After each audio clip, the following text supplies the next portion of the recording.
Bonjour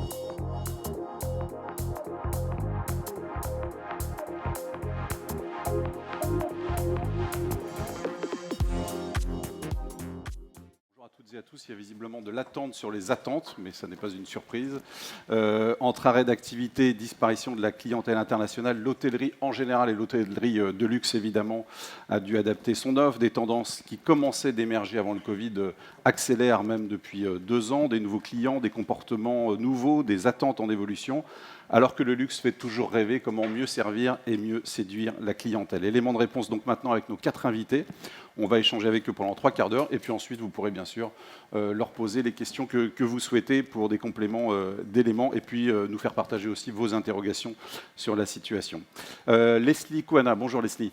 Bonjour. Vous êtes présidente de Maison Pariante, 3 hôtels 5 étoiles à Saint-Tropez, Méribel et à Crillon-le-Brave en Provence. Et puis bientôt, vous l'avez annoncé hier, c'est ça ?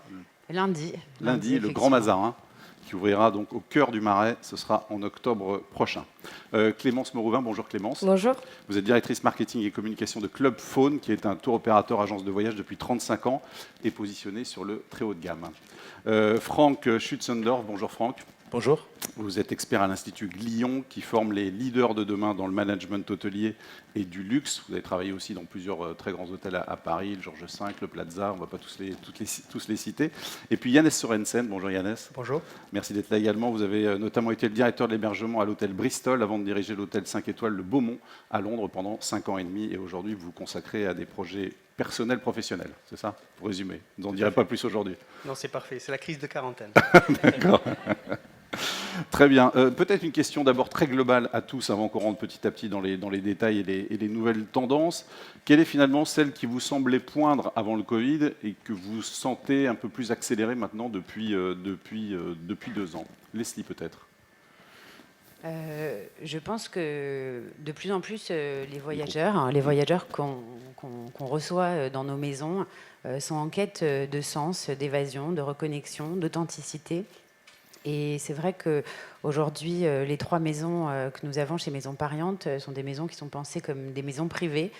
Et c'est ce qui fait la différence, parce que les gens, effectivement, aujourd'hui, veulent se sentir chez eux, dans des cocons. C'est rassurant, à la sortie du Covid, c'est rassurant, c'est enveloppant. Et c'est vrai que c'est une tendance vraiment présente, qui s'est accélérée. C'était déjà quelque chose qui avait été amorcé avant le Covid. Je pense que le Covid a été un accélérateur de ce point de vue-là. Donc se sentir chez soi en dehors de chez soi, en quelque sorte. Se sentir chez soi, se sentir rassuré, enveloppé, un luxe simple et raffiné. C'est vraiment nous ce qu'on remarque dans nos maisons. On y reviendra. Clémence, pour vous, la tendance qui a émergé ? Non, je suis tout à fait d'accord. L'idée, effectivement, aujourd'hui, c'est de proposer à nos clients, et c'est ce qu'ils demandent, des hébergements de petite capacité. Il faut que ce soit des hébergements qui aient une âme, une histoire. Ils ont envie qu'on leur raconte une histoire, ils ont envie de faire partie d'une histoire. Donc ça, c'est quelque chose de très important. Au-delà de l'hébergement, il y a tout l'univers qui va y avoir autour et qui passe par la création d'expériences qui mettent en valeur et le patrimoine et le patrimoine local, mais aussi la nature, le savoir-faire, l'artisanat. Mais je pense que la Maison Pariante fait ça dans ses différents établissements. Complètement. Je pense que aussi dans l'expérience du voyage, il y a aussi cette attente de découvrir des lieux, de partager des moments, de pouvoir expérimenter. Et c'est vrai que ça, c'est quelque chose qu'on remarque de plus en plus. Franck, la tendance qui a émergé avant et qui s'accélère ? Une tendance qui s'accélère maintenant, c'est pour moi en fait l'expérience client, et c'est vraiment la co-création d'une expérience entre les clients et ce qu'on apporte aux clients, à la fois pour les clients mais aussi pour l'employé, parce qu'avec la Covid, ça s'est accéléré un petit peu de se rendre compte qu'aujourd'hui les employés, ils ont le choix. Donc on est vraiment dans une monde où il y a une guerre sur les clients, sur les talents. Et de permettre aussi à l'employé d'être soi-même. Donc les clients veulent être soi-même. Il y a 20 ans, on donnait encore une veste à quelqu'un qui voulait aller dîner dans un restaurant étoilé. Aujourd'hui, c'est inimaginable qu'on impose une veste à quelqu'un. Donc les clients veulent être soi-même. Donc ils veulent utiliser... Et comme chez lui. Et chez lui, exactement. Ouais. Et Mais aussi, on a aussi une tendance, et on voit de plus en plus, que c'est aussi l'employé qui est aussi le porteur des expériences et aussi lui, le co-créateur. Donc il faut aussi permettre aux employés d'être eux-mêmes. Et il y a 20 ans, encore une fois, on devait prendre un pansement pour couvrir les tatouages. Aujourd'hui, c'est vraiment une partie de l'expérience aussi de l'employé, d'être soi-même, de vivre un petit peu sa personnalité. Et les gens, ils adorent. Très bien, on verra sur tout ça après. Yannès, votre tendance à vous? Je suis d'accord avec Leslie, Clémence et Franck, et pour ne pas répéter, je crois que la chose qui est importante de toujours saisir que c'est une tendance, c'est un besoin ou c'est un changement qui est lié à la génération de voyageurs. Et je crois souvent dans l'hôtellerie, on confond un peu les trois. Au niveau de tendance, je crois quelque chose que j'ai vu vraiment en tendance quand les hôteliers gèrent leurs hôtels, c'est tout ce qui est application technique. Ils les appliquent différemment, avec des buts différents. Mais ça, c'est une tendance qui est forcément avancée énormément. Quand vous parlez de technique, vous pensez à quoi, Yannès? Je dirais, par exemple, le check-in qui est plus fait par une personne, qui est fait sur une application, la façon qu'on peut gérer les chambres en disant est-ce qu'on sait que les clients sont dans la chambre ou pas. Il y a aujourd'hui des produits sur le marché qui sont très, très avancés, je dirais grâce, si on peut faire ça, à la pandémie. Alors, je suis très étonné parce que je m'attendais à ce qu'il y en ait un des quatre qui prononce un mot que vous n'avez pas prononcé, c'est le mot sens. Alors, c'est étonnant parce qu'on le met à toutes les sauces, mais aucun de vous ne l'a prononcé. Mais quelque part, c'était un peu sous-jacent. Vous mettez quoi d'ailleurs dans ce mot qu'on voit finalement à toutes les sauces? C'est quoi vivre une expérience qui a du sens? Et est-ce que finalement, cette notion, elle n'est pas un peu différente selon les clients? Et comment justement s'adapter à chacun? Clémence. Justement, c'est ce que j'allais vous dire. Une expérience a du sens, il faut qu'elle ait du sens pour le client. Donc, en fait, on peut créer... on voit beaucoup là des gens qui essaient de créer une offre et pour créer une demande. Mais nous, ce qu'on veut faire, le luxe, en fait, c'est d'abord avoir une connaissance très pointue du client, de ses attentes, de ses envies. Et c'est en fonction de ses attentes et de ses envies qu'on va être en mesure de créer une expérience qui lui ressemble, qui n'a pas nécessairement de sens pour vous ou pour quelqu'un d'autre, mais qui en aura pour lui. Donc ça, c'est un vrai travail qui est pas simple. Je pense que c'est pas très simple non plus pour les hôteliers dans la mesure où ils n'ont pas forcément une récurrence dans les clients. Enfin, les clients viennent pas nécessairement 5 fois dans le même.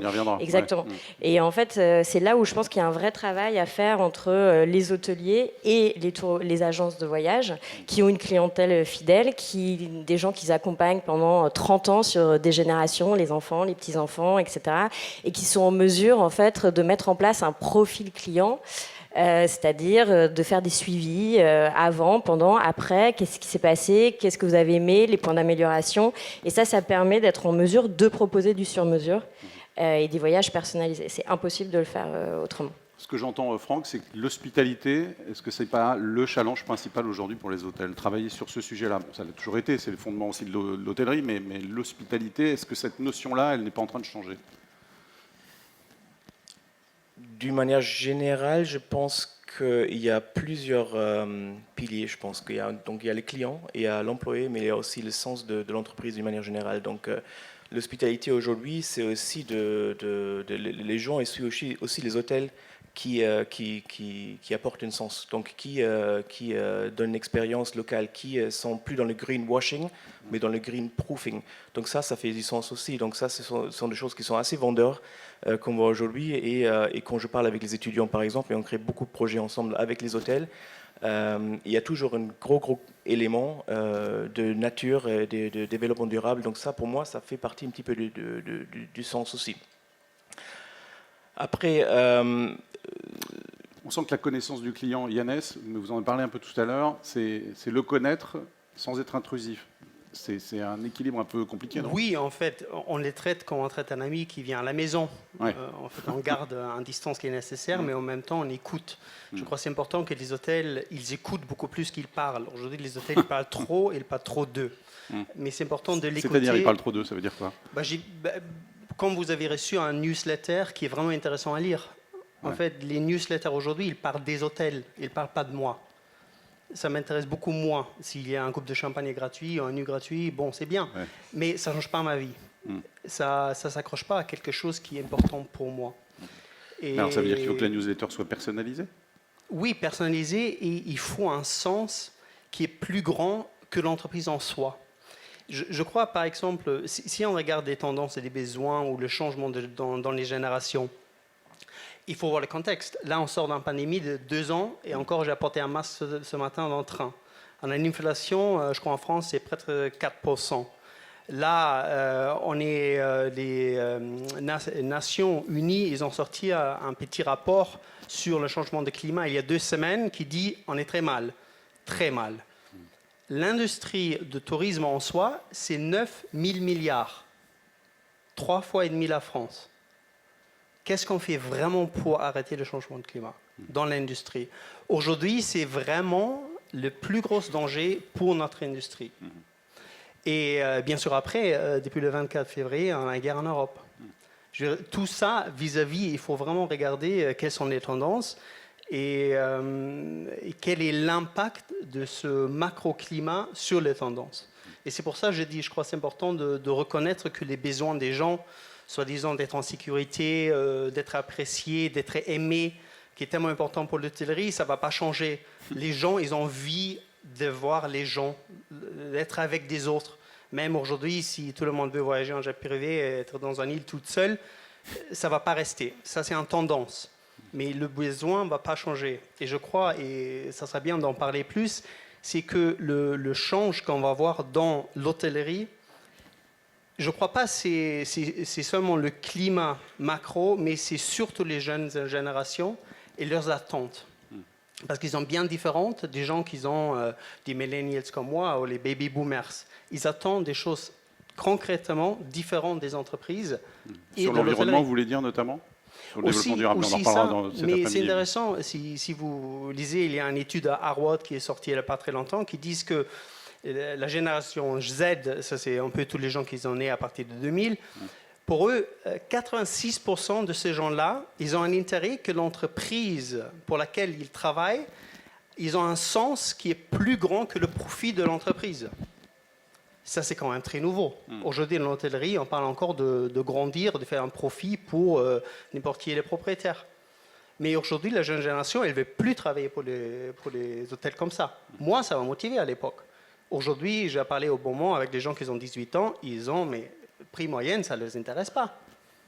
Donc, ce que dit là Yannès, Leslie, alors, quand vous recrutez aujourd'hui, parce que c'est aussi un défi le recrutement, on parle d'expérience client, mais l'expérience collaborateur, pour vous, elle est plus prégnante aujourd'hui? Elle est primordiale aussi, mais quand vous parlez de sens, je pense qu'aujourd'hui, que ce soit nos voyageurs comme nos hôteliers, ils veulent appartenir à une communauté et partager des valeurs communes, un projet commun.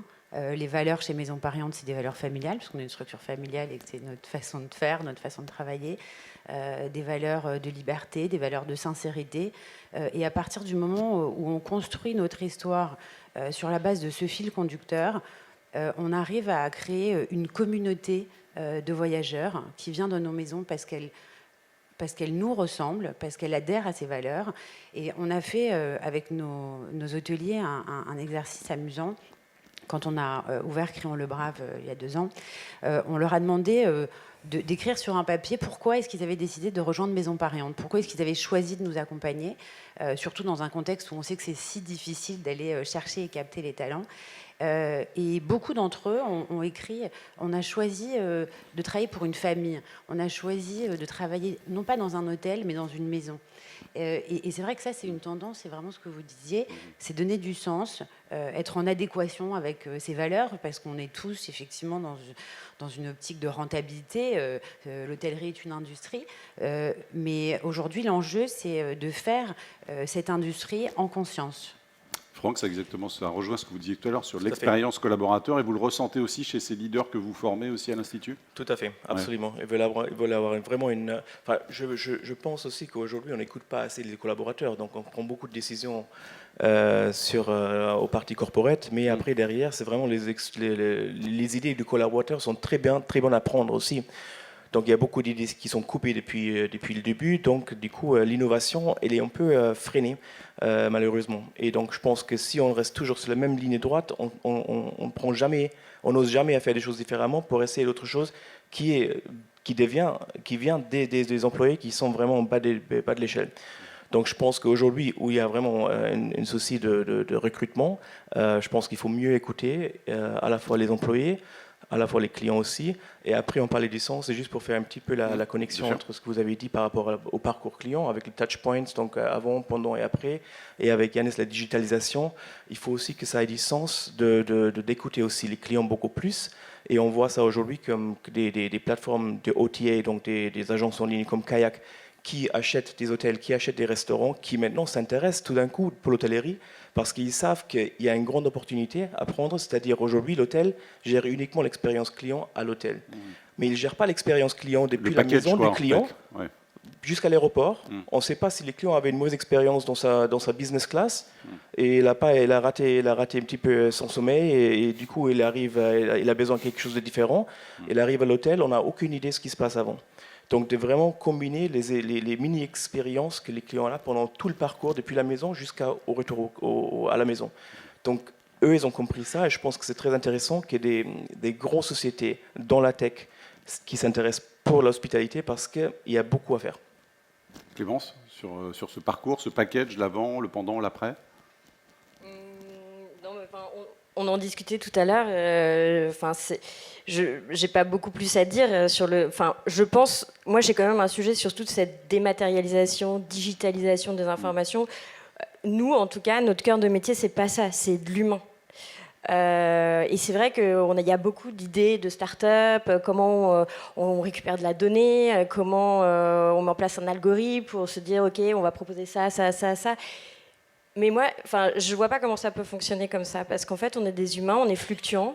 Il y a des moments où on a envie d'une chose, à un moment on a envie d'autre chose, parce qu'on est bien, on n'est pas bien, il y a un contexte autour de nous.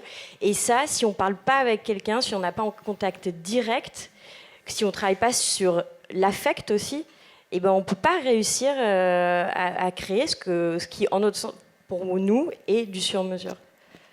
C'est aussi sur l'instant, quoi. Yannès, est-ce que finalement tous les hôtels aujourd'hui, ils ont tous leur slogan sur l'expérience client, mais en même temps ils utilisent, on a l'impression finalement tous les mêmes choses et les mêmes outils. Est-ce que c'est par les outils aussi que le salut passe parfois? C'est intéressant de regarder les structures déjà dans l'hôtellerie. On a tous les mêmes postes, on emploie tous les mêmes personnes, on a tous les mêmes standards, on a tous les mêmes entreprises qui font les benchmarks sur nos standards, et après on attend d'être tous différentes. Je crois que la chose qui a vraiment changé, c'est que l'hôtellerie, auparavant, c'était vraiment une exposition d'innovation.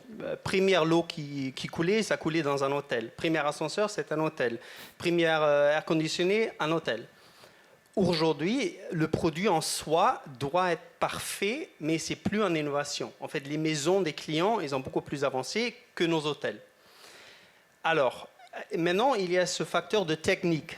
On n'a plus besoin des personnes pour faire des transactions, dans le meilleur cas, parce qu'on a des applications, on a des façons de faire des choses beaucoup plus efficaces, qu'on n'a plus besoin vraiment d'un concierge, dans le sens concierge traditionnel qui me dit où est le restaurant auquel il a un numéro de téléphone, parce que je l'ai sur mon portable. Et parce que le client, il est aussi bien informé, parce qu'il a son smartphone aussi. Oui, exactement. Ouais. Et après, le réceptionniste, le rôle devient un peu obsolète. Mais on emploie encore les mêmes personnes et on leur apprend la même chose. Et la grande question, c'est que est-ce que ces personnes-là, ils n'ont pas tous un peu perdu dans les hôtels? Et les clients, ils ont un attente qui est bien différent d'aujourd'hui, de quoi ils ont envie de parler, de quoi ils veulent échanger, de quoi ils veulent apprendre, de s'inspirer. Et on met en face des gens qui ont 22 ans, qui sortent de l'école et qui ne connaissent pas la vie. En fait, c'est ça qui ne va pas. Et je crois que c'est pour ça, aujourd'hui, les hôtels, souvent, les clients, ils savent beaucoup mieux que les employés. Ils font avec. Mais si quelqu'un est gentil, ça vaut déjà un TripAdvisor. Mais c'est ça, en fait, ça s'arrête là, l'attente. Et je crois qu'il y a un vrai travail sur comment on va faire l'éducation des jeunes, qui doit travailler dans un hôtel, quels sont les rôles qui doivent avoir lieu dans un hôtel.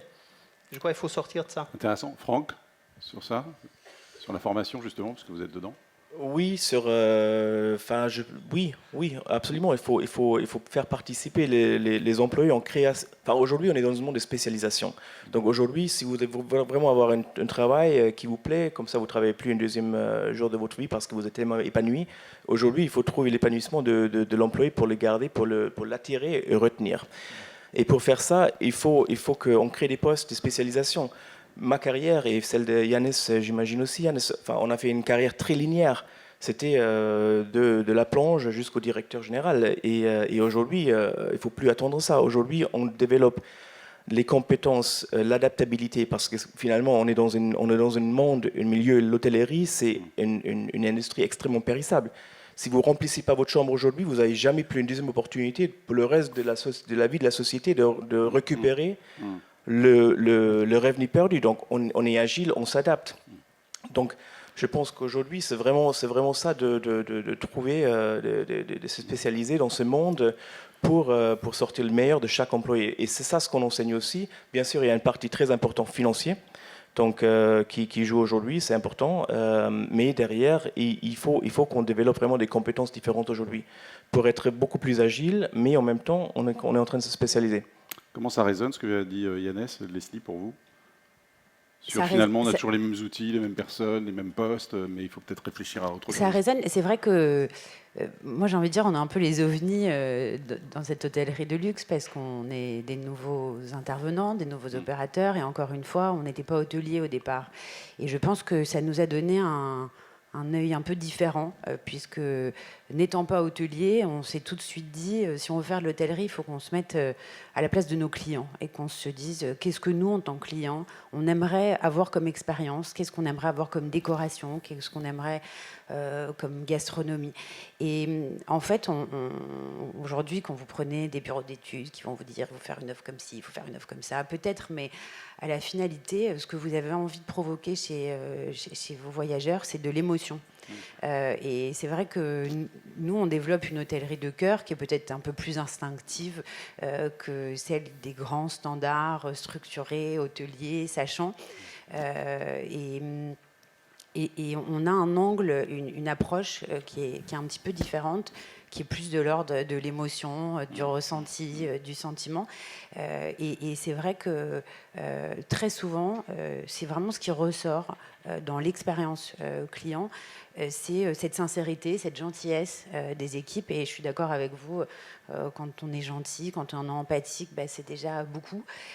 Convivial sans être familier. Convivial sans être familier, être dans l'anticipation, l'hyper-personnalisation. Alors on peut répertorier, faire des tableurs Excel, tout ce que vous voulez, mais reconnaître un client, connaître ses enfants, avoir une attention, un détail, c'est souvent ce qui fait la différence en fait. C'est souvent quand vous demandez à quelqu'un qu'est-ce qu'il a le plus touché dans une expérience ou lors d'un séjour, il va souvent vous raconter une anecdote très simple d'un tout petit geste qui va vous toucher peut-être plus qu'un énorme bouquet de fleurs ou que la plus belle chambre de l'hôtel, parce que c'est de l'ordre de l'émotion, de l'affectif. Et nous, c'est vraiment ce qu'on développe, et c'est vraiment notre cœur de métier, c'est nos valeurs. Et je pense que c'est un peu peut-être une nouvelle tendance, certes, mais c'est des valeurs de sincérité et de partage vraiment qu'on met en place.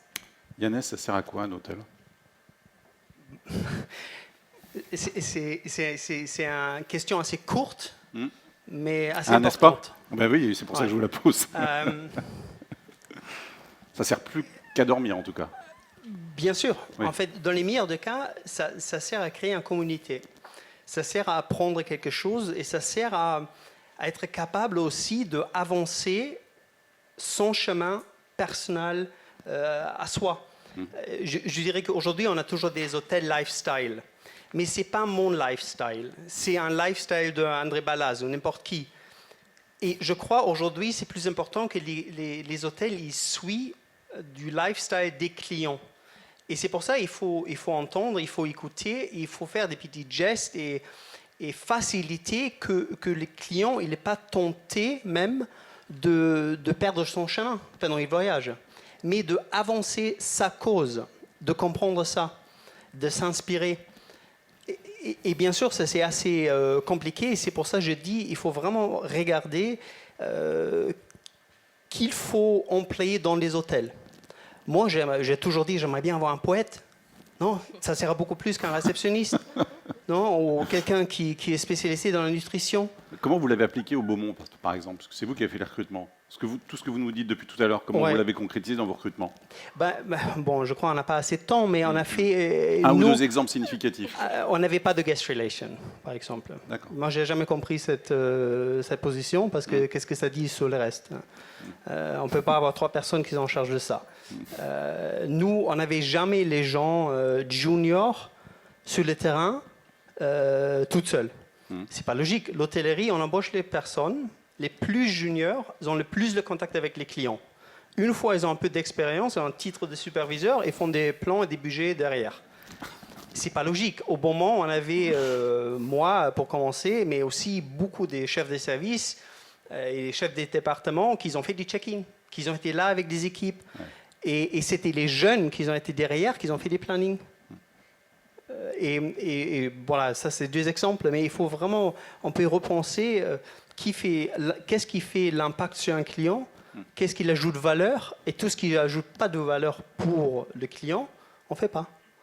Et voilà. Ça, donc se reposer la question de la valeur ajoutée. Qu'est-ce qui est de la valeur ajoutée? Oui, c'est ça. Ouais. Quelle est la valeur ajoutée et comment on peut aider le client d'arriver à qu'est-ce qu'il veut dans ce séjour-là. Et ça, c'est des buts très différents, non? Les gens vont pour se fiancer, il faut divorcer. Et il faut comprendre qu'est-ce qu'ils veulent pour aider. Clémence, vous voulez réagir?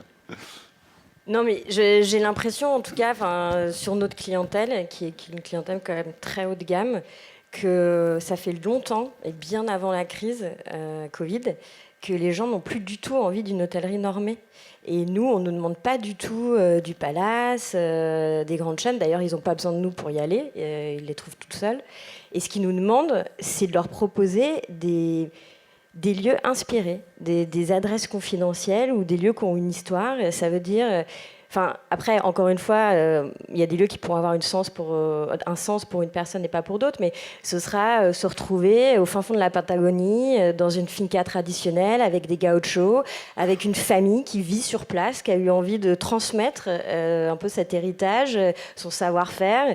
Voilà, ça va être un camp de toile en privatif, dans une réserve privée, avec un guide écologue, avec voilà, ça va être...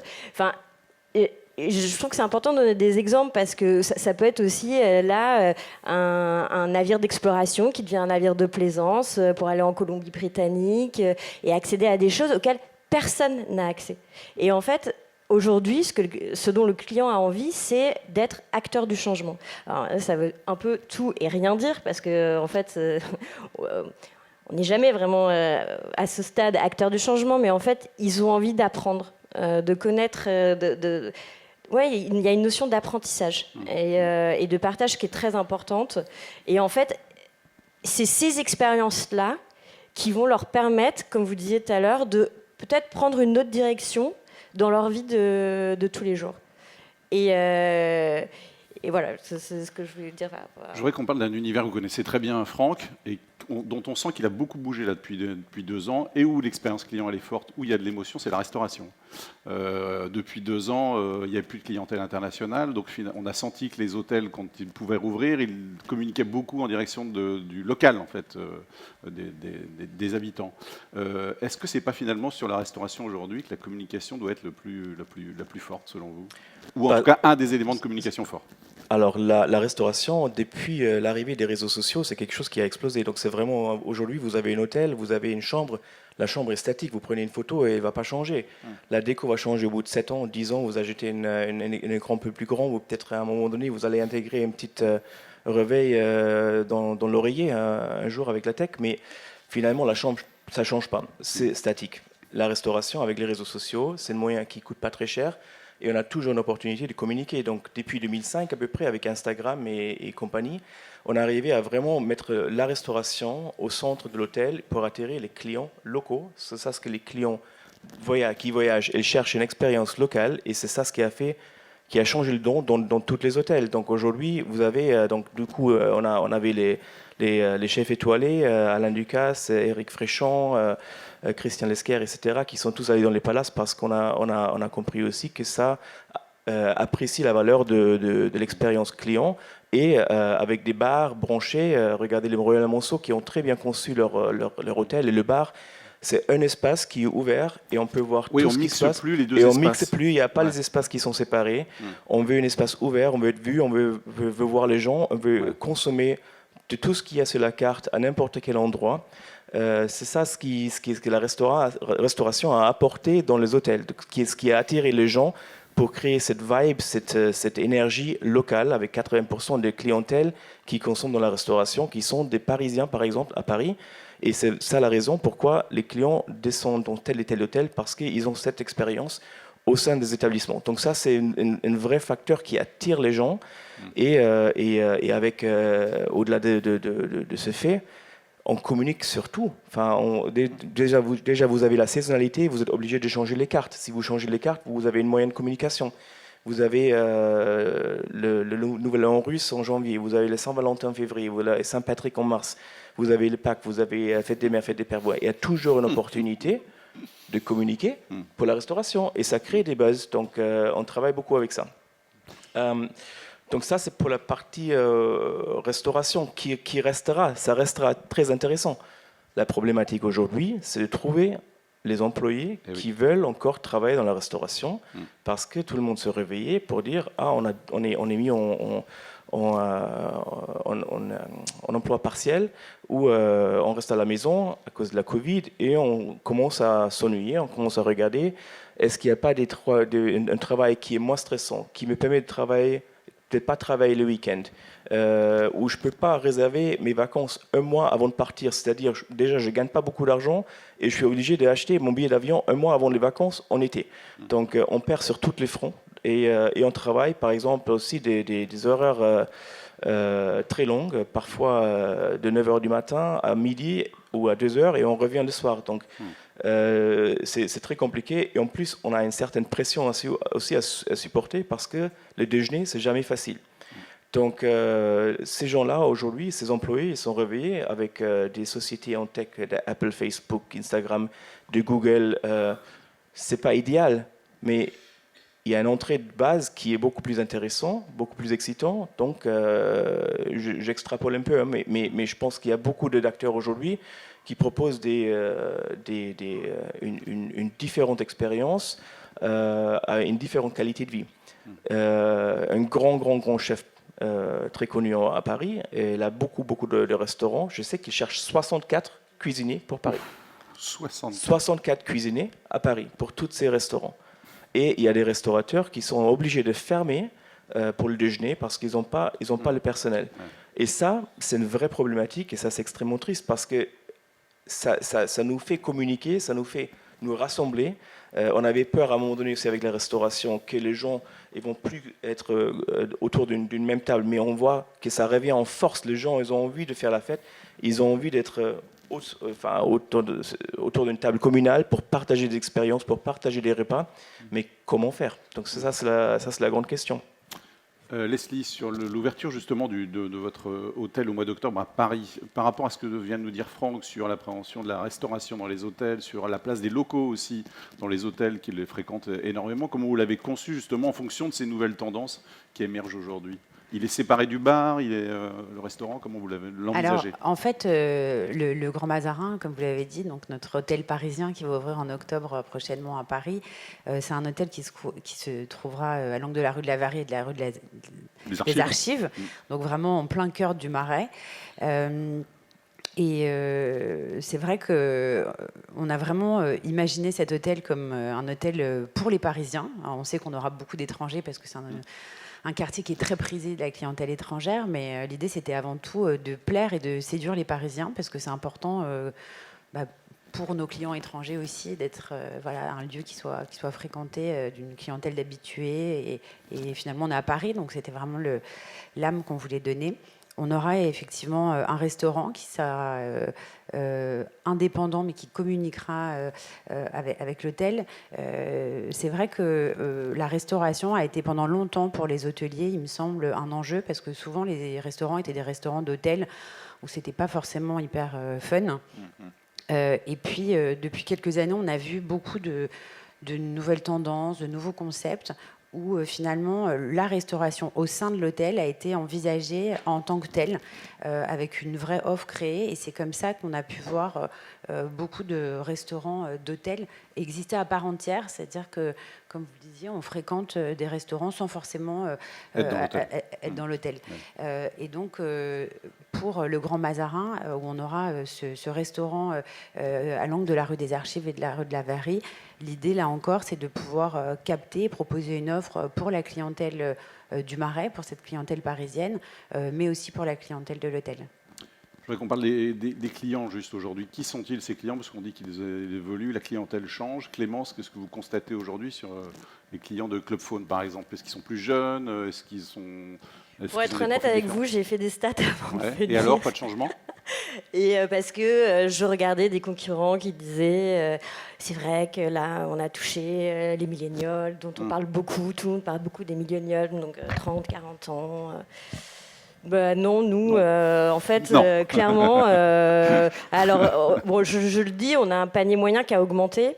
Clairement, là, on est content, ça repart, qui a augmenté parce que les gens n'ont pas dépensé d'argent pendant 2 ans. Donc, on est à 9 000 euros. Donc, je me dis que peut-être ça fait quand même beaucoup pour des jeunes trentenaires. Vraiment, je suis honnête, je pourrais raconter des choses sur les millénials, etc., mais je vois pas.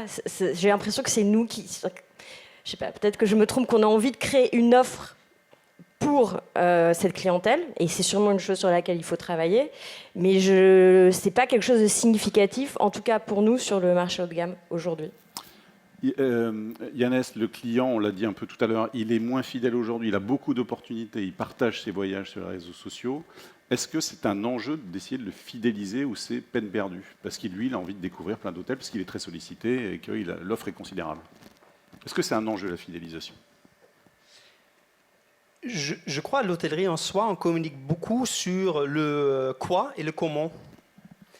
Et là, vous vous mettrez en compétition directe avec tout le monde. Non? Qu'est-ce qu'on a et qu'est-ce qu'on fait? Mais pourquoi vous êtes là? Ça, vous ne vous mettez pas vraiment en compétition directement parce que ça, c'est un cause assez personnel. Et je crois que les hôtels, aujourd'hui, ils ont tellement de mal et ils dépensent autant d'argent sur tout ce qui est commercial parce qu'à la fin, ils vont tous la même chose. C'est les mêmes expériences, c'est les mêmes chambres, c'est les mêmes matelas, c'est les mêmes vues. Il n'y a pas une vraie différence. Et je crois aussi cette génération qui va venir, ils vont beaucoup plus regarder sur qu'est-ce que cette entreprise représente. Et surtout, est-ce que ça me représente? Qui est propriétaire de cette entreprise? Quelles sont ses valeurs? Et je crois ça, non, on ne se met pas en compétition. Parce que les gens, ils ont chez vous pas pour le matelas, ou pas pour, je sais pas, le steak. Mais ils ont chez vous parce que ils se sentent entendus. C'est leur communauté. Et au bon moment, honnêtement, on n'avait pas les mêmes budgets. On a essayé un peu comme ça. On a essayé vraiment de créer une communauté. Et c'est pour ça, les gens, même si, pour moi, honnêtement, le lobby de Claridge's, il n'y a pas 2 fois au monde. C'est plus joli que notre lobby au moment. Mais à la fin, ce n'était pas ça qui a pris la décision pour les clients. Et les clients, ils ont venu pour d'autres choses. Et ils sont revenus? Oui, la plupart, heureusement. Vous pouvez nous donner 1 ou 2 exemples de vos axes de communication sur votre hôtel? Quels étaient-ils? Oui. Qu'est-ce que vous vantiez? C'était quoi votre slogan, Nous, c'était drôle, quand on a fait des voyages de vente, souvent on n'avait pas de photos. On a parlé sur la philosophie des équipes. Par exemple, il y a quelque chose qu'on a fait au bon moment qui s'appelle Karmic Management. C'est un livre que c'est pas nous, on n'a pas inventé. Mais nous, au bon moment, on a traité tout le monde de la même façon. Si quelqu'un a livré le linge le matin à 7h30, on connaissait le nom de cette personne. Si la personne qui livrait les fleurs a un fils qui, je sais pas, gagnait un prix, on a envoyé quelque chose. Si le client il est arrivé, on connaissait ce client et savait qu'il arrive. S'il y en avait un réceptionniste qui a posé sa candidature, tout l'hôtel était au courant qu'on avait un réceptionniste qui va venir à 10h30, il s'appelle Johan et il vient de là. Et on a parlé de ça. On a parlé de ce sentiment, comment les gens ils se sentent quand ils sont en contact avec nous. Et on a expliqué qu'en fait, ils se sentent mieux. Mais on n'a pas parlé de produits. On a dit, bon, non, c'est bien, c'est propre, c'est neuf. Donc pas du comment ni du quoi, mais le qui. Oui, et pourquoi? Ouais. Mais même au moment, on n'avait pas un raison qui était beaucoup plus grand. C'est pour ça aussi que je fais ma crise de quarantaine. Parce qu'il faut... Il y a un monsieur qui est français d'ailleurs, qui s'appelle Hubert Joly. Il était le PDG de Best Buy aux États-Unis. Et lui, il a dit, et je trouve ça assez intéressant, qu'il dit que le profit, c'est pas un but, c'est un impératif. Si vous avez un business et vous ne faites pas de l'argent, bon, vous n'avez pas un business.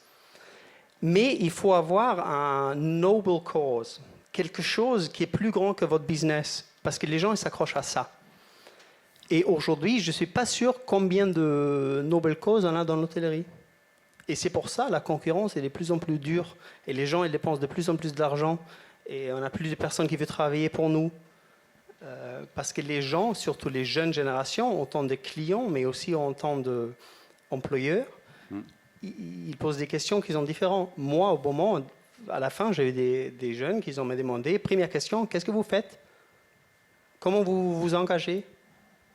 Et j'ai dit, mais qui fait l'entretien ici? Ça a complètement changé. Mais ils ont raison. Oui, bien sûr. C'est pas qu'ils n'ont pas raison, ils ont raison. Oui, bien sûr. Et je crois que c'est ça où voilà, il faut re-regarder les choses et il faut se poser des questions.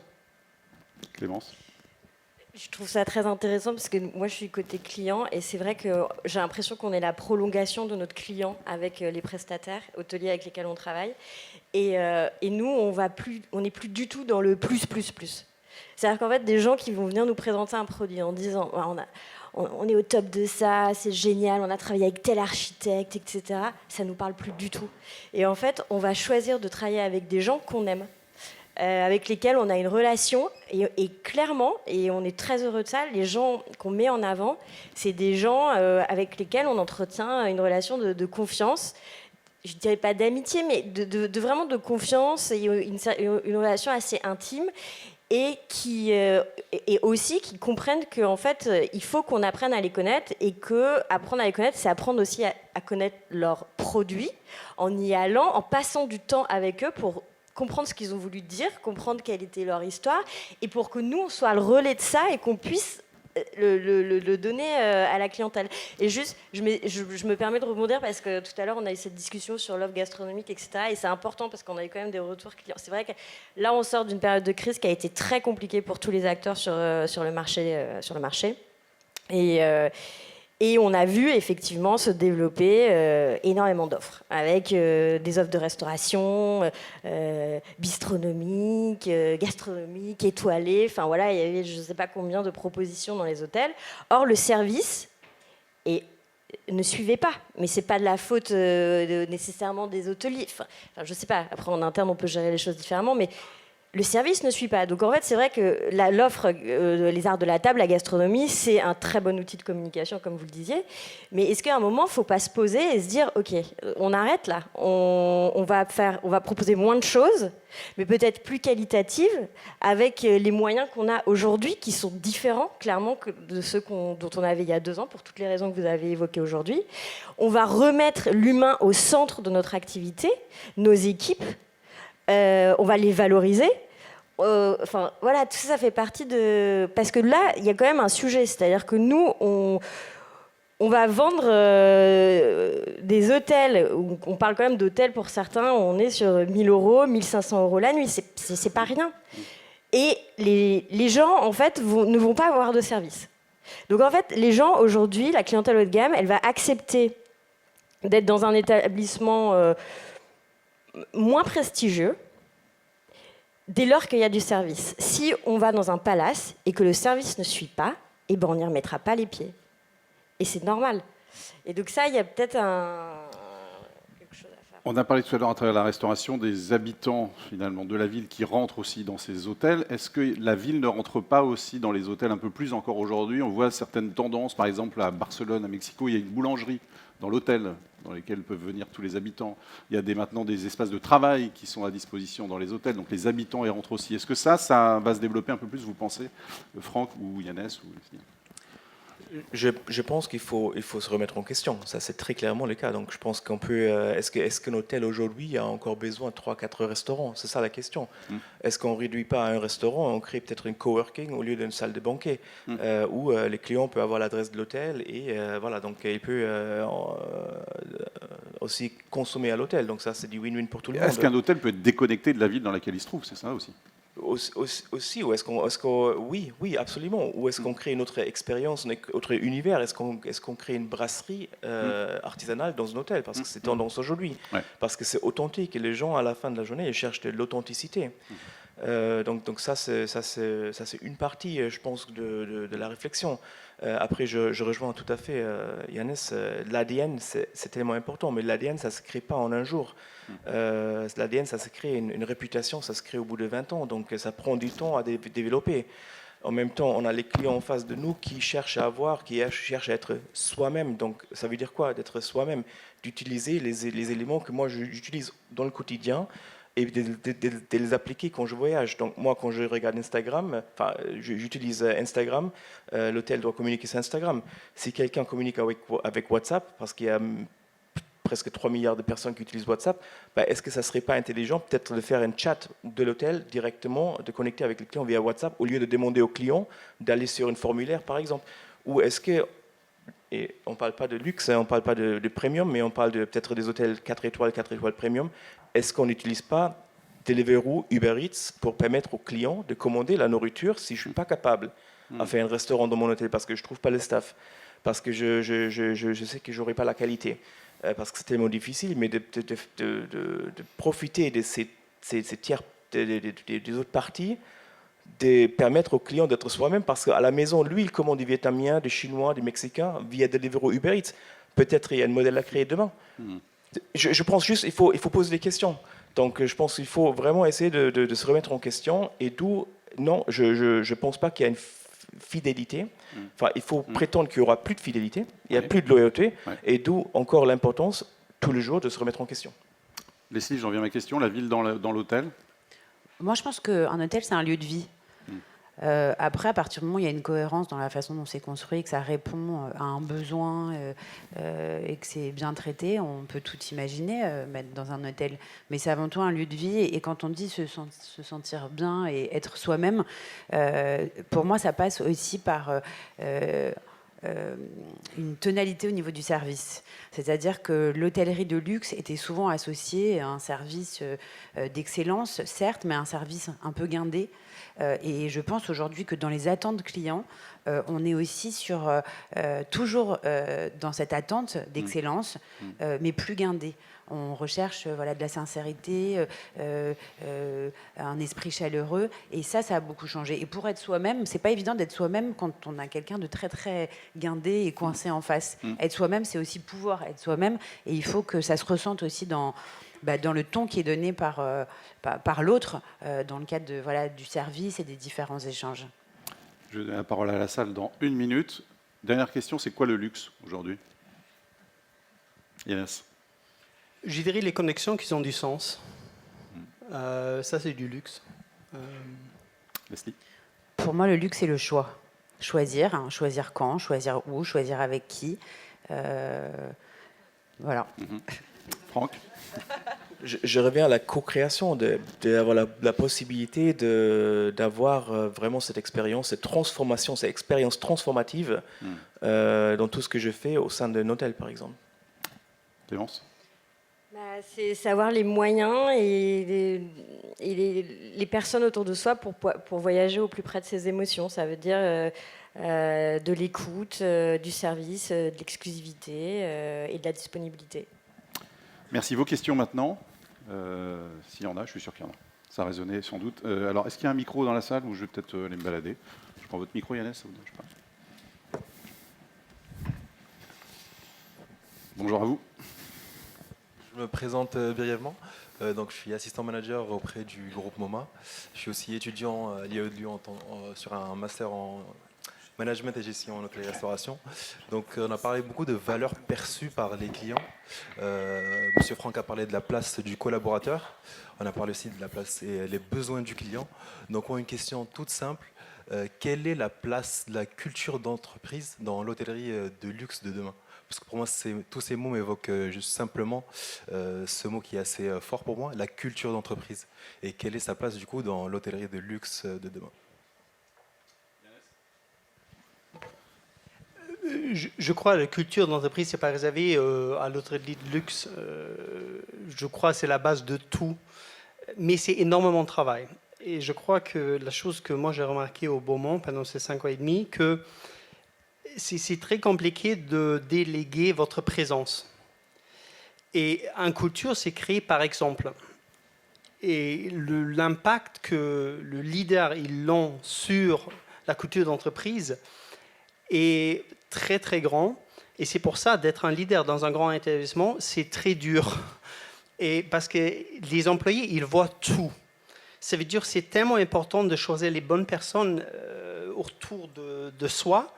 Parce que d'être un leader dans une entreprise et aussi dans un hôtel, moi, j'ai surtout cherché les gens qui ont la capacité, parce que ça vient naturellement. Je vous donne un exemple. Ma directrice de personnel, j'ai promu mon housekeeper pour être directrice de personnel.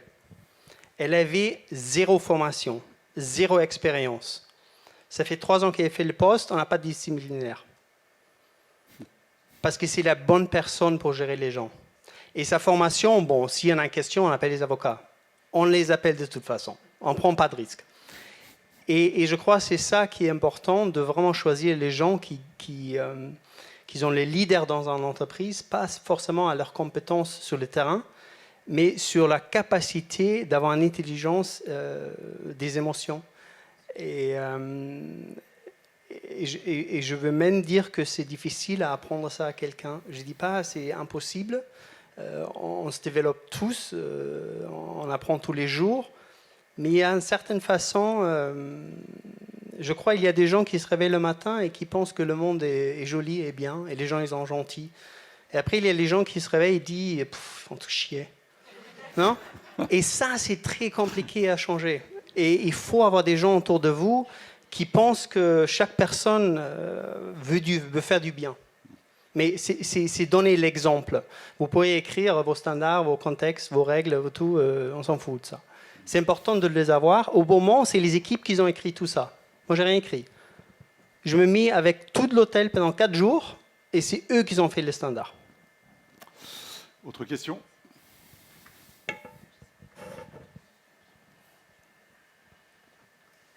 Pas d'autres questions? Oui.